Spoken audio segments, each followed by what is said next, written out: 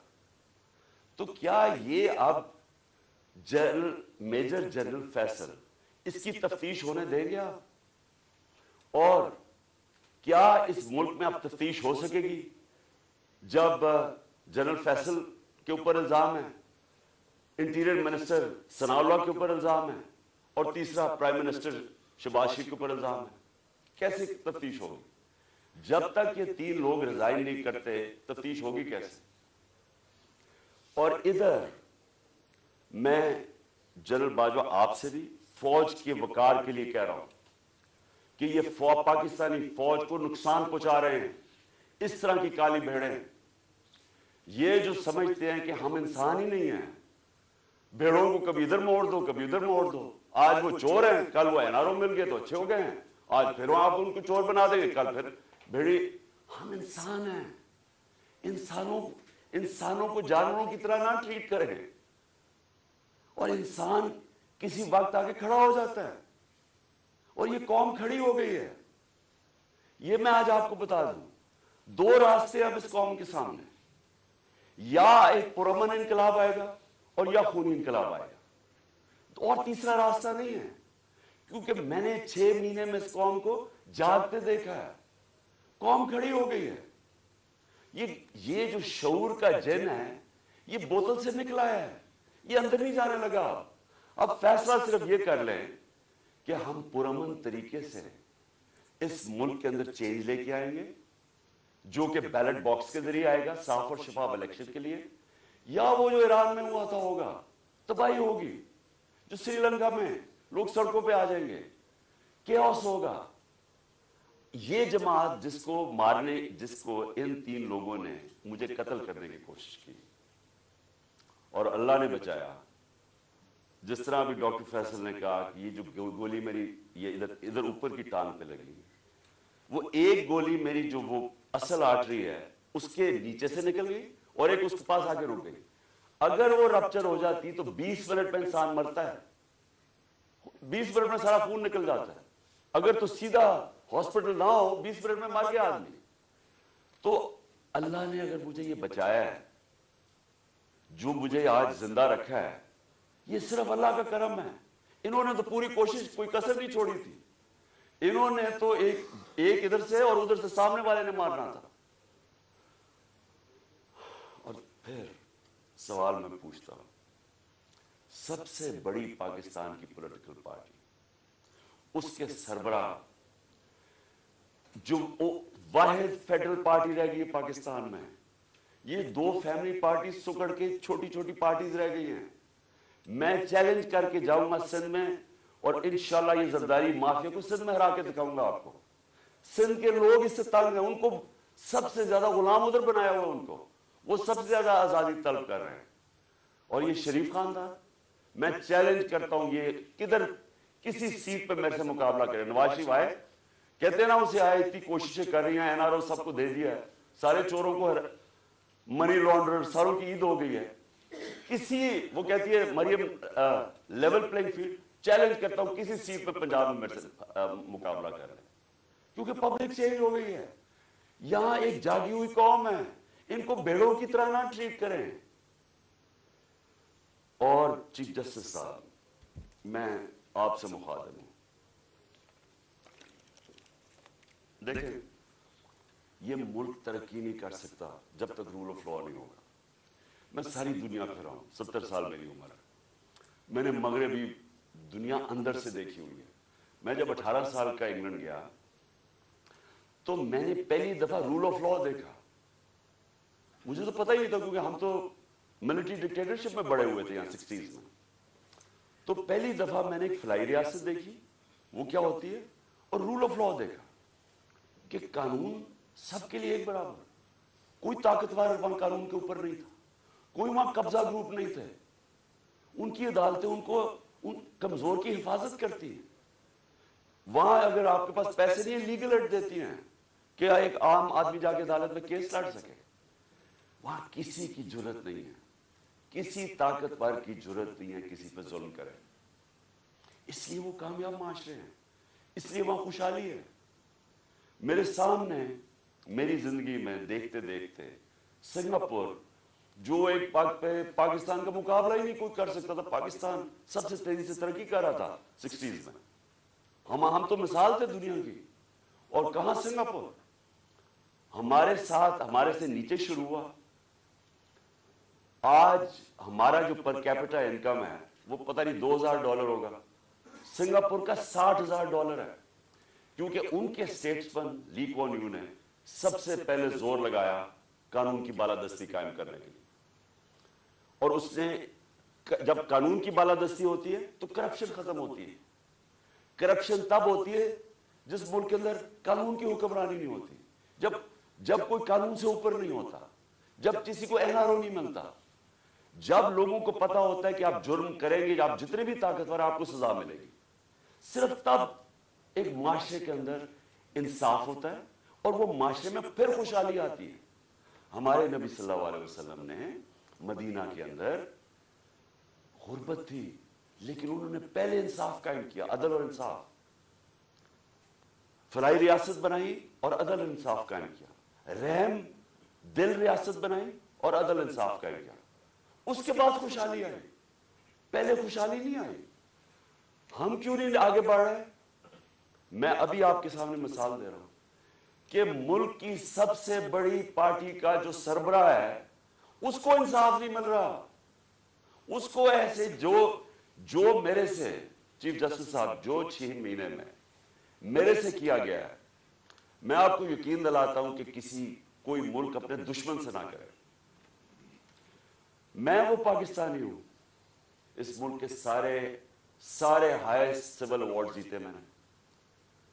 سب جانتے ہیں کرکٹ کی دنیا میں نے پاکستان کی عزت بڑھائی, کم نہیں کی. یہ شوکت خانہ میں بیٹھا ہوں, یہ انٹرنیشنل راؤنڈ ہاسپٹل ہے, 75% کینسر کے مریضوں کا مفت علاج کرتا ہے, سب سے بڑا خیراتی ادارہ ہے. دوسرا پشاور میں کھولا ہے, تیسرا کراچی میں کھول رہے ہیں جو اس سے بھی بڑا ہوگا. 2 یونیورسٹیز بنائی ہیں, القادر یونیورسٹی جو کہ 100% فری ڈگریز دے رہی ہے لیڈرشپ کے اندر, سیرت نبی کے اندر, اور دوسری طرف نمل یونیورسٹی جدھر 90% اسٹوڈنٹس کو مفت تعلیم مل رہی ہے اور 85% جیسی ڈگری لیتے ہیں ان کو نوکریاں مل جاتی ہیں. 2 یونیورسٹیز, 2 ہاسپٹل, تیسرا ہاسپٹل. یہ دنیا میں کوئی جانتے ہیں کسی پولیٹیشین نے ایک بھی بنایا ہو؟ کوئی اس ملک کی تاریخ میں کسی نے کچھ کیا ہو؟ اور پھر ایک پارٹی بنائی جو کہ سب سے بڑی آج پارٹی ہے پاکستان, 12 سیٹیں جیتا. اگر میرے سے یہ ہو رہا ہے, میرے گھر کے اوپر میرے نوکروں کو پیسے دیے گئے میرے خلاف جاسوسی کرنے کے لیے, ڈیوائس رکھنے کے لیے, گھر کے نوکروں کو میری فون کالز, جو میری پرائم منسٹر کی فون کالز تھی ان کی ریکارڈڈ کر کے ریلیز کی گئی ریکارڈنگ, آفیشل سیکرٹس ایکٹ کی وائلیشن ہے. لوگوں کو جو ہمارے ڈونرز تھے ان کو ڈرایا دھمکایا گیا. ہر حربہ جو استعمال ہو سکتا ہے کہ ایک دشمن کے خلاف وہ میرے خلاف, یعنی یہ میسج پہنچواتا ہے یہ جو الیکشن کمیشن ہے, جی میں نہیں کہہ رہا, پیچھے سے مجھے حکم ہے. FIA والے جو پھر ہم نہیں کہہ رہے جی ہمیں پیچھے سے حکم ہے. وہ 25 مئی میں وہ جو پولیس والوں نے ظلم کیا تھا ہمارے, ہم کیا کریں جی ہمیں پیچھے سے حکم ہے. یعنی یہ ایک پاکستان کی جمہوری پارٹی سے مذاق ہو رہا ہے, ظلم ہو رہا ہے. یہ قوم کو تباہ کر رہے ہیں, قومیں تباہ ہوتی ہیں ایسے. ایسٹ پاکستان میں کیا ہوا تھا؟ سب سے بڑی جو جماعت الیکشن جیتی اسی کے خلاف ملٹری ایکشن کر دیا. ان کو جو رائٹ تھا ان کا وہ نہیں دیا. میں 18 سال کی عمر میں انڈر 19 میچ کھیلنے گیا ادھر, مارچ 1971. یہاں پریس سینسرشپ تھی, مجھے تو پتہ ہی نہیں تھا کہ کتنی نفرت ہے وہاں. کیوں نفرت تھی وہاں؟ کیونکہ ہم ان کو رائٹ نہیں دے رہے تھے. وہ الیکشن جیت گئے, ان کا پرائم منسٹر ہے. یہاں فیصلہ ہوا جی نہیں, ہم نے ان کو نہیں بننے دینا, اور ہم نے اس کے خلاف ملٹری ایکشن کر ملک توڑ دیا. اسی اس پاکستان میں اپنے پاکستانیوں کو بتانا چاہتا ہوں, کیونکہ یہ مجھے سب سے زیادہ تکلیف ہوئی اس کی, کہ 18 سال کے بعد، یہ 71 تھا، 18 سال کے بعد میں پاکستان ٹیم کیپٹن ایک بنگلہ دیش ایک ایگزیبیشن میچ کھیلنے گیا ہندوستان کے خلاف. دو ایگزیبیشن میچز وہ 2 میچز ہم جیت گئے، وہ 2 میچ سیریز جیت گئے. میرے پاکستانیوں، وہاں جدھر نفرت تھی پاکستان سے 1971 میں، کیونکہ ہم ان کو رائٹ نہیں دے رہے تھے، انصاف نہیں کر رہے تھے، 50,000 لوگوں کا اسٹیڈیم ایک ہی نعرہ مارا، پاکستان زندہ باد، پاکستان زندہ باد. ہوٹل سے جدھر ہمارا ہوٹل تھا اور جدھر اسٹیڈیم تھا، اسٹیڈیم سے ہوٹل تک لوگ سڑکوں پہ لائنوں پہ کھڑے ہوئے تھے، پاکستان زندہ باد. تو میں نے تب مجھے پتا چلا یہ کتنی بڑی ٹریجڈی ہے کہ ہم نے کتنا ظلم کیا ان لوگوں کے ساتھ جو ہمیں چھوڑنا نہیں چاہتے تھے، لیکن ہم نے ان سے انصاف نہیں کیا. اب وہی کرنے جا رہے ہیں، سب سے بڑی پارٹی کو دیوار کے ساتھ لگا رہے ہیں اور اس کے لیڈر کو قتل کر رہے ہیں، کوشش کر رہے ہیں. کیوں؟ کیونکہ چوروں کا ٹولہ اوپر جو بٹھا دیا ہے، ہم بھیڑ بکریاں مان نہیں رہے ان کو، اس لیے قتل کرو اس کو، جو ملک کی سب سے بڑی پارٹی ہے، تاکہ اگر عمران چلا جائے گا تو پارٹی تتر بتر ہو جائے گی. جو پارٹی فیڈریشن کو اکٹھا رکھ سکتی ہے وہ تو صرف تحریک انصاف ہے. ملٹری، اگر ملٹری اب ملک کو اکٹھا رکھ سکے تو ایسٹ پاکستان نہ ٹوٹتا. پولیٹیکل پارٹیز ملک کو اکٹھا رکھتی ہیں، ملٹری مدد کرتی ہے. یہ الٹا جا رہا ہے. یہ پھر کوئی تاریخ سے ہم نے کچھ نہیں سیکھا. کیا ہوگا؟ مجھے پتا تھا جس دن میں نکل رہا تھا، مجھے پتا تھا کہ یہ آج یا کل انہوں نے میرے پر کوئی واردات کری ہے، کیونکہ مجھے پوری میسج آئی کہ جناب یہ انہوں نے اب مجھے کہا کینسل کر دیں، اب نہ جائیں، انہوں نے مار دینا آپ کو. پہلے تو میں نے سوچا کہ کیا یہ واقعی کریں گے، کیا یہ واقعی یہ کر لیں گے کہ یہ ایک ملک کی ایک قوم کو نقصان پہنچائیں گے اپنے چھوٹے چھوٹے مفادات کے لیے، وہ اپنے پیسے بچانے کے لیے. کیونکہ ان کو سارا ڈر یہ ہے کہ اب یہ چوری کا پیسہ ہے، یہ جو NRO ہے ہم نے جو لے لیا ہے، اب کہیں عمران خان آ کے اس کو ریورس نہ کر دے بس. تو انہوں نے تو قتل اور جانا سلام اللہ، ان سے کیا ایکسپیکٹ کرتے ہیں. لیکن یہ جو فوج کا جنرل، یہ ان کے ساتھ مل کے، اور یہ جو ہمارے سے ہوا ہے 6 مہینے، میں اپنی قوم سے سوال پوچھتا ہوں کہ کیا ہم اب ہمارا اب یہ سوال ہے، ہم نے اپنے آپ سے پوچھنا، کیا ہم نے ایسی رہنا یا ہم نے اپنی تقدیر بدل کے آزاد ہونا ہے؟ آزادی کے لیے قربانیاں دینی پڑتی ہیں. مجھے پتا تھا کہ انہوں نے واردات کرنی ہے، مجھے پتا تھا ایک یا اس دن ہونی تھی یا اگلے دن ہونی تھی. لیکن میرا یہ ایمان ہے کہ اگر آپ ان چوروں کی غلامی کے نیچے رہنا، اس سے بہتر ہے زندہ نہ رہو. میں یہ طے کر کے آیا، اور میں جیسے ہی ٹھیک ہوں گا میں پھر نکلوں گا سڑکوں پہ، پھر میں کال دوں گا، پھر اسلام آباد کی میں کال دوں گا. اس لیے کہ اس قوم کے اوپر اگر ان چوروں نے اور ان ظالموں نے حکمرانی کرنی ہے، اور اگر ہم بحیثیت قوم اس کو ایکسپٹ کر گئے، تو اس لیے پاکستان نہیں بنا تھا. یہ بڑی خواب تھی، اس لیے لاکھوں لوگ مرے نہیں تھے، شہادتیں نہیں ہوئی تھی.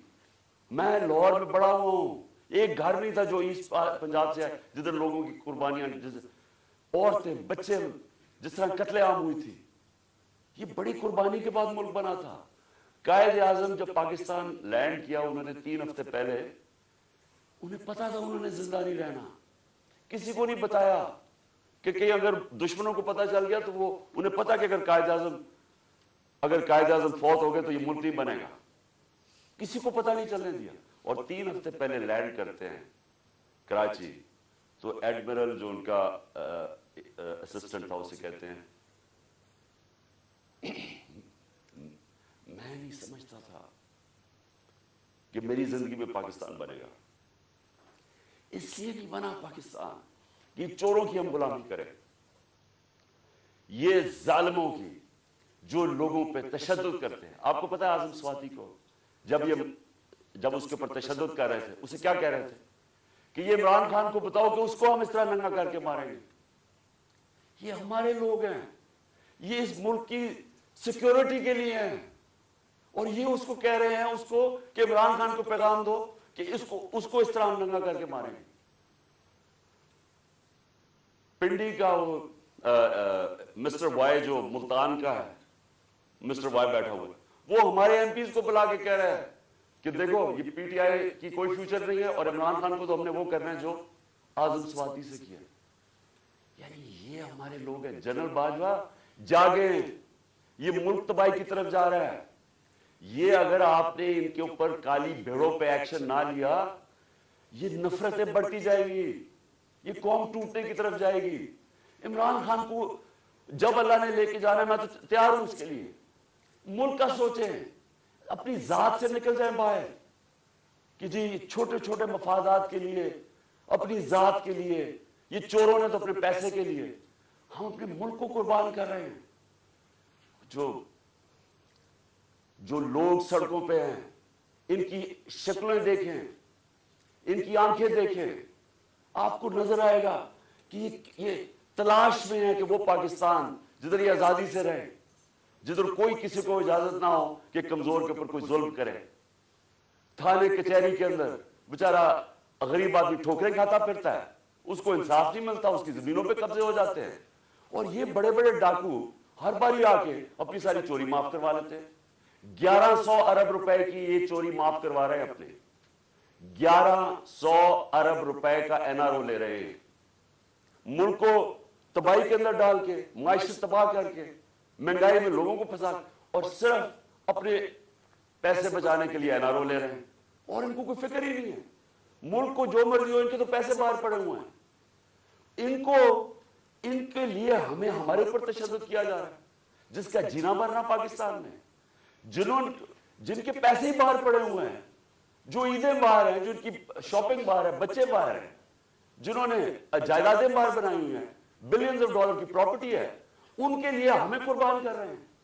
اور غدار پھر کون رہا؟ کون ہے پاکستان کا غدار؟ میرے اوپر غداری کا پرچہ کر دیا, شہباز گل کے اوپر کسٹوڈیل ٹارچر ہوئی, یہ دنیا میں بینڈ ہے. اس کے اوپر میں نے آواز اٹھائی, اور میں نے کہا کہ جس نے ریمانڈ میں بھیجا اس آدمی کو جس کے اوپر کسٹوڈیل ٹارچر ہو, اس کے اوپر قانونی کارروائی کریں گے. میرے پہ دہشت گردی کا پرچہ لگا دیا. تو یہ پاکستان کدھر جا رہا ہے؟ ہم وہ خود بھولے نا, جو قوم اپنے نظریے سے ہٹتی ہے وہ مر جاتی ہے. ہمارا تو نظریہ تھا, ہمارا نظریہ ہے اسلامی فلاحی ریاست, جو مدینہ کی ریاست کے اوپر بیس کرنی تھی. علامہ اقبال کی شاعری تو پڑھنے ساری, وہ سارا وقت جگاتا رہا علامہ اقبال, غلام مسلمانوں کو جگانے کی کوشش کر رہا تھا کہ غلاموں کی کوئی زندگی نہیں ہے, پرواز صرف شاہین آزاد کی ہے. اور آزادی تب آتی ہے جب انصاف ملتا ہے. انصاف جب تک نہیں ملتا وہ قوم آزاد نہیں ہوتی. یا انصاف ہی نہیں ہے چیف جسٹس صاحب, یا میں آپ کو گارنٹی کرتا ہوں کہ جب تک یہ ریزائن نہیں ہوں گے تفتیش ہی نہیں ہو سکتی. تینوں تو وہ ملوث ہیں جن کے نیچے تفتیش ہے. تو چیف جسٹس صاحب اس ملک کو بچائیں. آپ کی بڑی ذمہ داری ہے. اللہ جتنا بڑا ہمیں مقام دیتا ہے اتنی بڑی ہمیں ذمہ داری ڈالتا ہے. آخرت میں ہماری ججمنٹ ہوگی کہ ہم جو اللہ نے ہمیں نعمتیں بخشی ہیں ان کو ہم نے کیسے استعمال کیا ہے, اپنی ذمہ داری انسانیت کے لیے پوری کی یا نہیں کی. اللہ آپ سے پوچھے گا کہ یہ جو اعظم سواتی جو اسے ہوا ہے کہ کوئی سو موٹو ایکشن نہیں لینا تھا, کیا یہ جو شہباز گل سے ہوا کوئی آپ کی ذمہ داری نہیں ہے, کوئی رول آف لا نہیں ہے اس ملک میں, وہ تو آپ نے امپلیمنٹ کرنا ہے. اگر طاقتور کے لیے ایک قانون ہے, کمزور کے لیے دوسرا ہے, ملک کی تو فیوچر ہی کوئی نہیں ہے. کیونکہ میرے نبی صلی اللہ علیہ وسلم نے 1500 سال پہلے تقریباً انہوں نے کہہ دیا تھا کہ وہ قومیں جو کمزوروں کو, چوروں کو جیلوں میں ڈالتی ہیں اور طاقتور ڈاکوؤں کو پکڑتی نہیں ہیں وہ تباہ ہو جاتی ہے. آج ساری جو ڈیولپنگ ورلڈ ہے وہ کیوں غریب ہے؟ کیونکہ وہاں طاقتور قانون کے اوپر ہے. اور اگر سنگاپور اوپر گیا تھا تو ان کے اسٹیٹسمین نے طاقتور کو قانون کے نیچے لے. اس کی سٹوری پڑھ رہے کہ کیسے اس نے سنگاپور کو اٹھایا. پہلے انصاف لے کے آیا, انصاف سے کرپشن ختم ہوئی, اور اس کے بعد خوشحالی آ گئی. شیر شاہ سوری سب سے بڑا مانا جاتا ہے کہ یہ جو بادشاہ تھے ہندوستان کے سب سے بڑا. کیا کیا شیر شاہ سوری, کدھر سے شروع ہوا؟ جو اس کو جاگیر ملی بہار میں, اس نے کیا کیا؟ اس نے رول آف لا قائم کر دیا. اس نے سارے بڑے بڑے ڈاکوؤں کو ختم کر دیا. اس نے وہاں انصاف کر دیا. سارے تاجر ارد گرد کی جاگیروں سے چھوڑ کے تو شیر شاہ سوری کی جاگیر میں آ گئے. وہاں خوشحالی آ گئی کیونکہ وہاں انصاف تھا. ادھر سے وہ کھڑا ہوا, اور ادھر سے اس نے جب ہندوستان کی سنبھالی جب حکومت, تو ادھر اس نے انصاف قائم کیا. اس لیے آج اس نے لوگوں کے جب انصاف آیا خوشحالی آ گئی. یہاں ہم رینگتے رہیں گے امریکنوں کے, کبھی ادھر ہاتھ جوڑ رہے ہیں کہ جی ہمیں ادھر سے پیسہ مل جائے, کبھی وہ چینیوں کے پاس جا رہے ہیں پیسہ مل جائے, اور کبھی ہم جی ہم مانگنا تو نہیں چاہتے لیکن ہم مجبور ہیں, ہم بڑے مجبور ہیں. تو 30 سال تو آپ دونوں فیملی حکومت کرتی رہی ہیں, تو کس نے مجبور کیا اتنا؟ کون اس ملک کو؟ یا جب سے یہ دو خاندان آئے ہیں ہندوستان بھی آگے نکل گیا, بنگلہ دیش ہمارے سے آگے نکل گیا. جب بنگلہ دیش بنا تھا تو لوگوں نے یہاں کہا جی بوجھ ہے ہمارے اوپر بنگلہ دیش میں, غربت بہت زیادہ ہے. وہ آگے نکل گیا ہمارے سے. جب سے یہ دو خاندان آئے ہیں تو کہتا جی ہم مجبور ہیں, ہم تو ماننے نہیں آئے لیکن ہم مجبور ہیں. آخر میں اپنے سارے پاکستانیوں کو جو پیغام دینا وہ یہ ہے کہ دیکھیں, آپ نے سب نے, میں نے فیصلہ کیا پھر سے کہ جیسے ہی میں یہاں سے ٹھیک ہوں گا میں سیدھا سڑک پہ, اور میں نے اسلام آباد کی کال دے دی. آپ سب سے میں صرف یہ کہتا ہوں کہ اپنے بچوں, اپنے مستقبل کے لیے آپ نے کبھی کمپرومائز نہیں کرنا اپنی آزادی کے لیے. غلام قوم دنیا میں اس کی عزت نہیں ہوتی. ہر ایک پاسپورٹ پوچھے ہمارے پاکستانیوں سے کیا ہوتا ہے, دنیا عزت نہیں کرتی, اور وہ قوم اوپر ہی نہیں جا سکتی. اگر ہم نے یہ غلامی کر کے اوپر جانا تھا تو ہم کب 40 سال سے تو میں جانتا ہوں غلامی کر رہے ہیں. وہ کوئی امریکن آتا ہے اس کے پیر میں گر جاتے ہیں, کوئی گورا رنگ دیکھتے ہیں اس کے جوتے پالش کرنے شروع کر دیں. وہ جب سازش ہو رہی تھی تو مجھے یاد ہے کہ امریکن وہ عورت کوئی امریکن ایمبیسی سے مریم نواز کو ملنے گئی, وہ گھر سے باہر گئی اس کو ریسیو کرنے.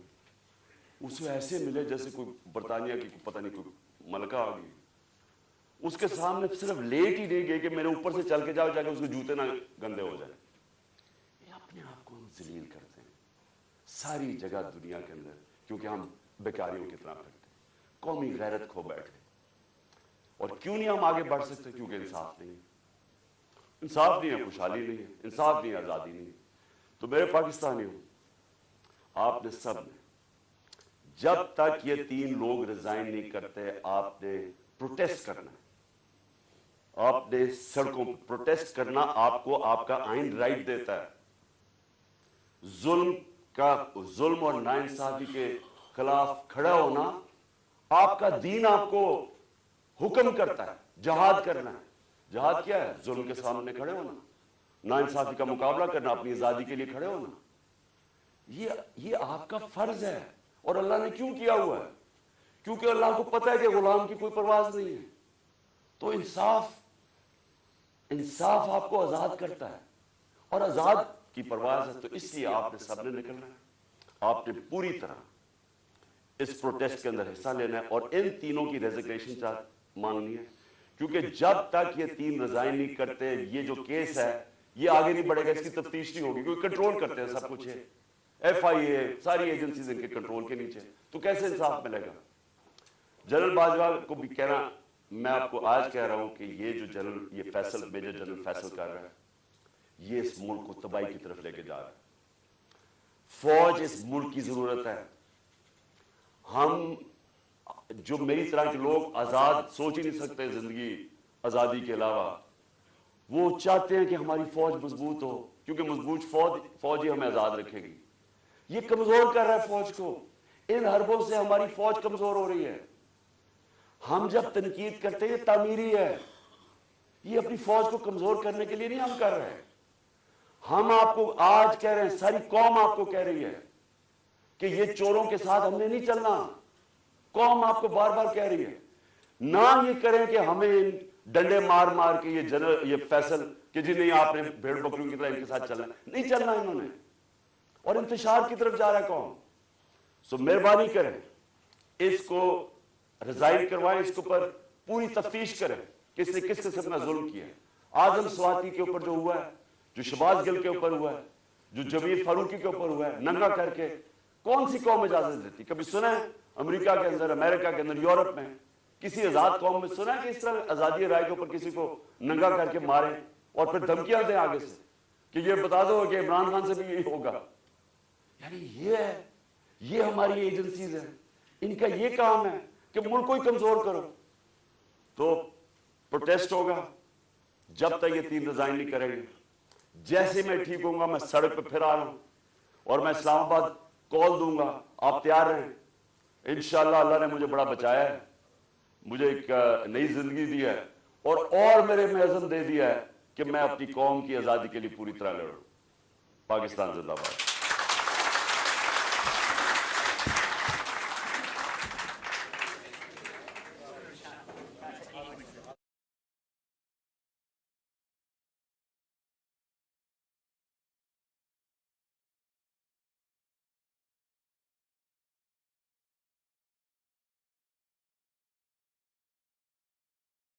یہاں لکھا ہے رائٹ تھائی. یہ ایکس ریز ہیں 2, اور یہ دونوں جو ہیں یہ دائیں ٹانگ کے ہیں. ٹانگ کا جو اوپر والا حصہ ہوتا ہے یہ سائڈ سے ہے جس کو لیٹرل ویو بولتے ہیں, اور یہ سامنے سے ہے.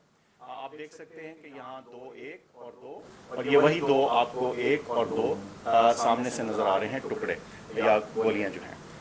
یہ اگر ہم پھر ٹانگ کے نچلے حصے پہ چلیں تو آپ کو 2 علاوہ اس کے ٹکڑے اور گولیاں نظر آ رہی ہیں, ایک یہ اور ایک یہ دوسری والی. اور آپ نوٹ کریں گے یہ جو دوسرا ہے اس نے ٹبیا کو, یہ جو ہڈی ہے ٹانگ کی نچلی جو, اس کو ٹبیا بولتے ہیں, اس کے اوپر اس نے یہاں سے ڈیمیج کیا. اور جب آپ سائیڈ ویو دیکھیں تو واضح طور پہ نظر آتا ہے کہ جہاں اس نے فریکچر کاز کیا ہے, یعنی ہڈی کا ٹکڑا اکھیڑا ہے اس سے. پھر یہ جو ہے یہ بائیں سائیڈ ہے, لیفٹ تھائی کے ایکس ریز ہیں. یہاں بھی آپ نوٹ کریں گے کہ یہ چھوٹے چھوٹے جو عوام کی ان کا حق ہے, گورنمنٹ گر جاتی ہے. سارے سمجھتے ہیں کہ جناب اب تحریک انصاف کی قبر کھد گئی ہے, عمران خان ہمیشہ کے لیے گیا اور مٹھائیاں بٹے گی. لیکن پاکستانی قوم وہ کرتی ہے جو اس نے کبھی پہلے کیا ہی نہیں.